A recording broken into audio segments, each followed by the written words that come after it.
Football is a sport that thrives on teamwork, camaraderie, and a shared passion for the game.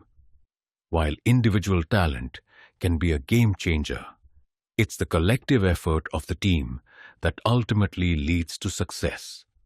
However, the beautiful game can also be a cruel and unforgiving one. When a player suffers a severe injury, collapses on the pitch, or worse, loses their life doing what they love, it's a stark reminder of the risks and sacrifices that come with playing the sport. Today, we're going to take a somber look at some of the darkest moments in football history, highlighting 5 tragic instances where players lost their lives on the pitch, leaving behind a legacy of memories and a sport that will never forget them. These heartbreaking stories serve as a poignant reminder of the fragility of life and the importance of cherishing every moment, both on and off the pitch. Welcome to the Mystery Law Archive. We're committed to bringing you more engaging and informative content that will entertain, educate, and intrigue you. Number 5.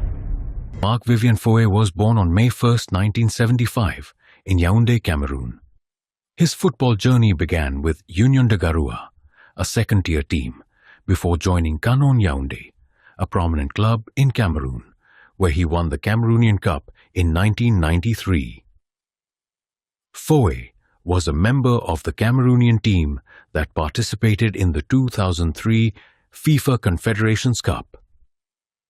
He played crucial roles in the team's victories against Brazil and Turkey, and was subsequently arrested during the match against the United States.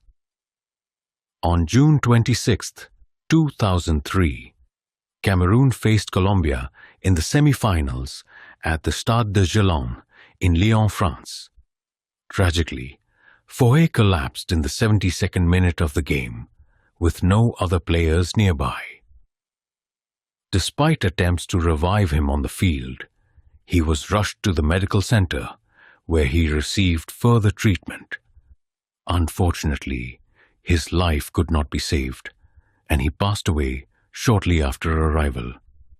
Initial autopsy reports were inconclusive, but a subsequent examination revealed that Foé's death was related to a heart condition, specifically hypertrophic cardiomyopathy, a genetic disorder that increases the risk of sudden death during intense physical activity.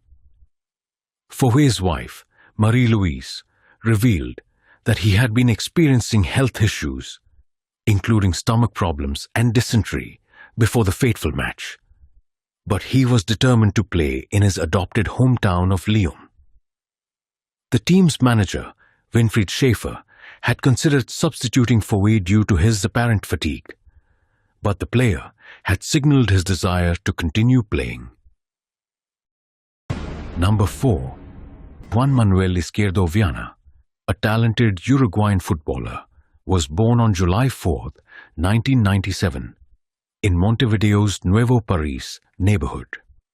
He began his football journey in the youth teams of Liverpool Montevideo, later joining Chero, where he honed his skills.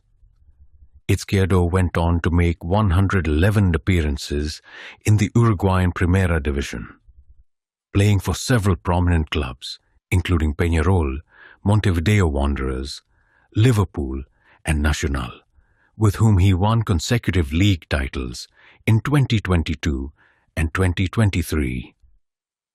He also had a brief stint in Mexico's Liga MX with Atlético San Luis in 2021.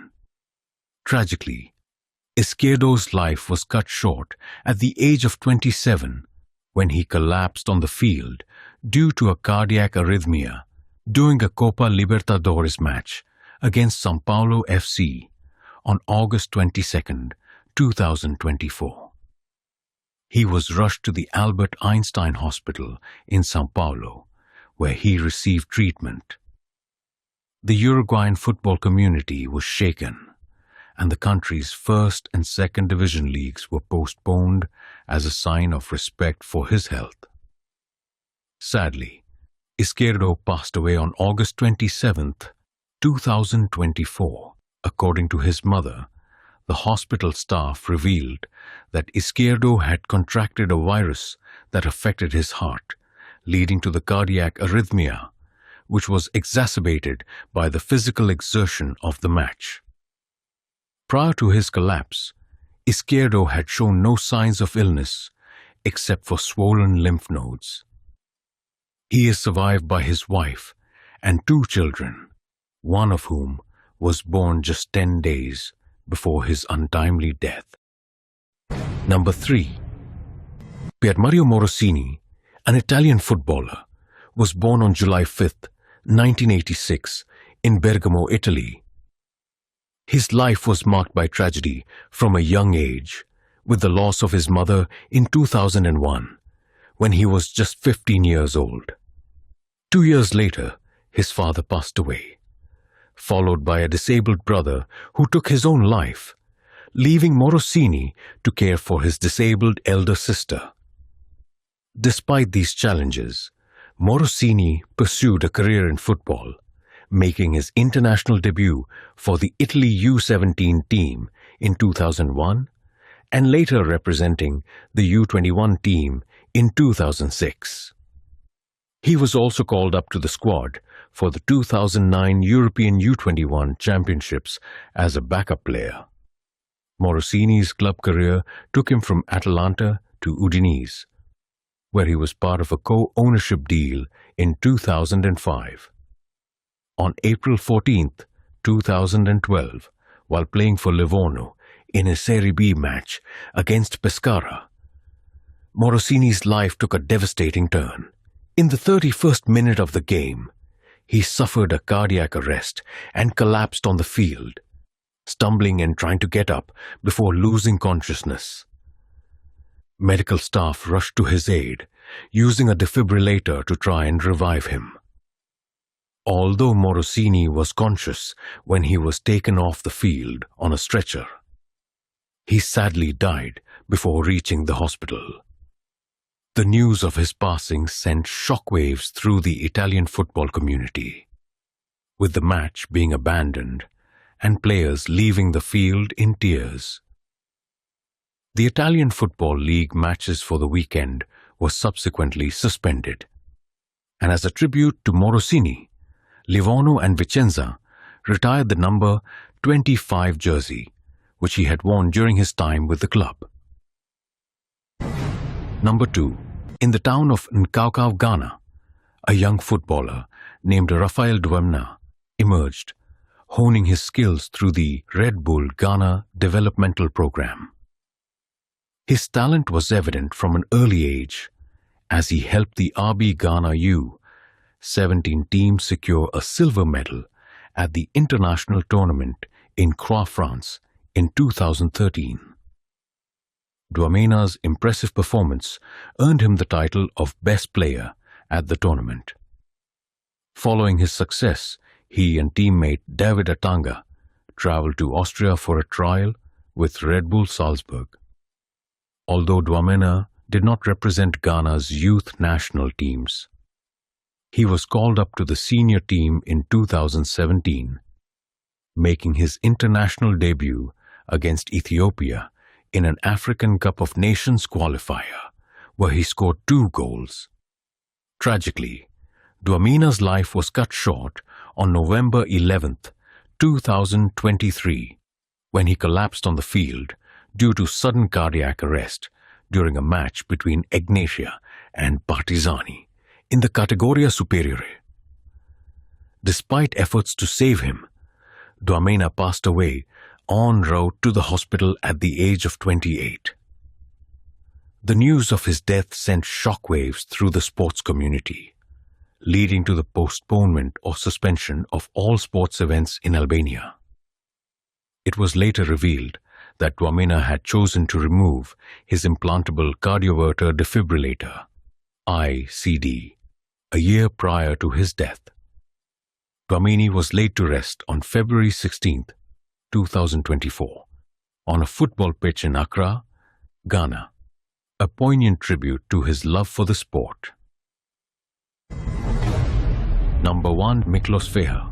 In the Hungarian town of Tatabánya, a young footballer named Miklos Feher emerged, catching the attention of scouts from Porto. He joined the Portuguese club in 1998, but struggled to break into the first team, leading to loan spells with Salgueiros and Braga. It was during his time at Braga that Feher's career began to flourish, as he scored an impressive 14 goals in 26 games during the 2001 season. However, a dispute between his agent and Porto's chairman led to Feher's departure, and he subsequently joined Benfica. Feher's international career was also notable, as he earned 25 caps for Hungary, scoring 7 goals, including a hat-trick against Lithuania in a 2002 World Cup qualifier.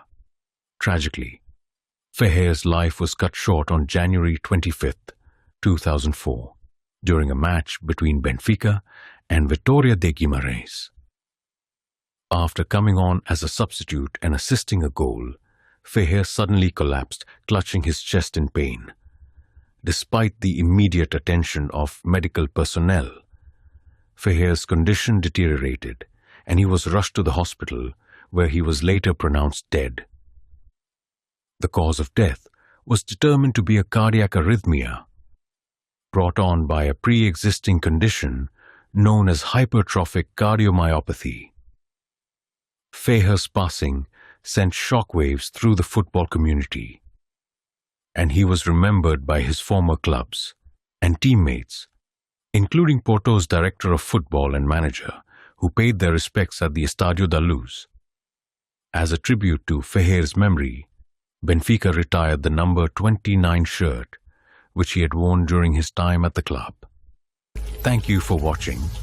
Stay informed with breaking news, captivating stories, and insightful updates by subscribing to our channel. Be sure to click the notification bell